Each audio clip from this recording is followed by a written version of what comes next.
Taong bayan ay unahin at dapat magkaisa. Ayusin ang mga problema ng ating bansa. Ang galit ay alisin at dapat magkasundo. Kung payapa ang ating bansa, aasenso nga tayo. Taong bayan ay unahin at dapat magkaisa. Itigil ang pag-aaway at ang pagkakagulo. Ang galit ay alisin at dapat magkasundo. Kung payapa ang ating bansa, aasenso nga tayo. Ang kahirapan sa bansa ay lumulubha pa. Kailangang harapin ang marami nating problema. Maraming nagugutom sa Maynila at probinsya, at maraming trabahante di sapat ang kinikita. Pamilyang hindi sapat ang pagkain sa mesa. Kapag sila'y nagkasakit, wala rin pampa-ospital. Kabuhayang hinampas ng matinding kalamidad, at tumataas ang antas ng kriminalidad. Hindi mabuting panoorin na puro na lang kampihan. Kaliwat ka ng batikos, kabi-kabilang alitan ng dapat asikasuhin. At kailangang malunasan ng mga problemang nagpapahirap sa ating bayan. Sa ating ang panahon, magkakaisa ang solusyon. Magtulungan tayo, ito ang kailangan ngayon. Dapat nagkakaisa para payapa ang bansa. Pagkakaisa ang kailangan, di pamumulitika. Taong bayan ay unahin at dapat magkaisa. Ayusin ang mga problema ng ating bansa.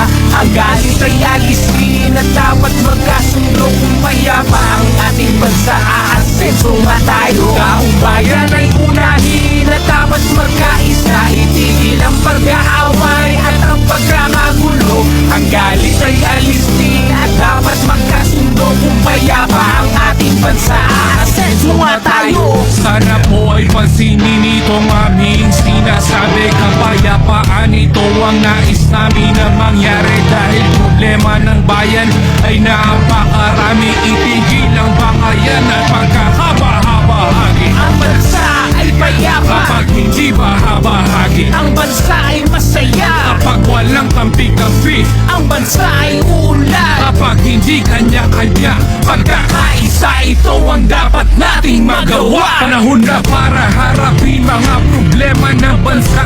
Sa pagbabangayan ng bayan ang nagdurusa. Nauubos lang ang oras na hindi mahalaga. Ang bigyan ng panahon, kinabukasan ng bansa. Panahon na para harapin mga problema ng bansa. At magkaisang lahat, mga inihalal lang madawag ng ubusin ng oras sa hindi mahalaga. Ang bigyan ng panahon, kinabukasan ng bansa. Taong bayan ay unahin at dapat magkaisa.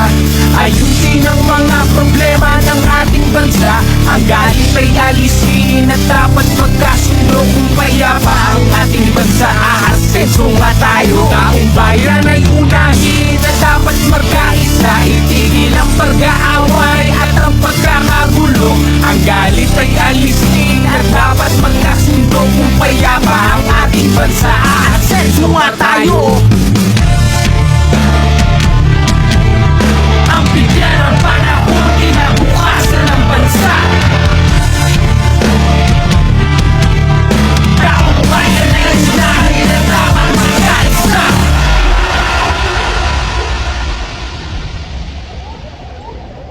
Taong bayan ay unahin at dapat magkaisa.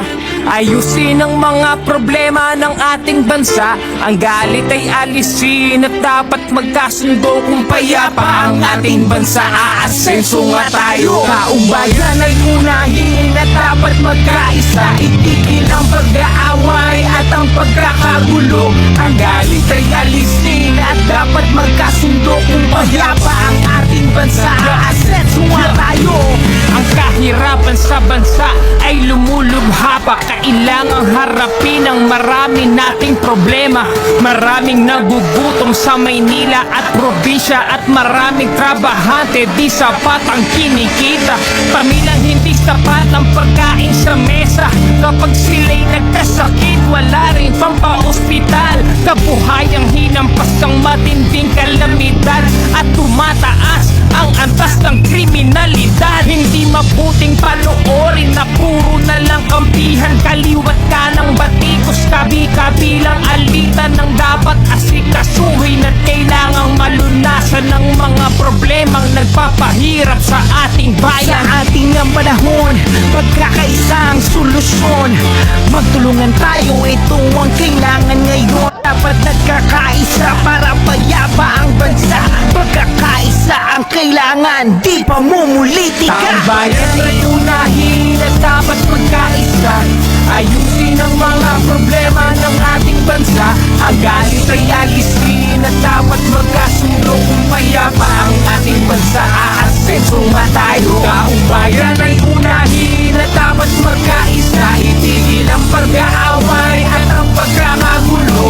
Ang galit ay alisin at dapat magkasundo. Kung mayapa ang ating bansa, aasenso nga tayo. Sana po ay pansinin itong aming sinasabi. Kapayapaan ito ang nais namin na mangyari. Dahil problema ng bayan ay napakarami. Itigil ang bakayan at pagkahaba-habahagi. Ang bansa ay payapa, Kapag hindi bahabahagi, ang bansa ay masaya, kapag walang kampi-kampi, ang bansa ay uunlad. kapag hindi ka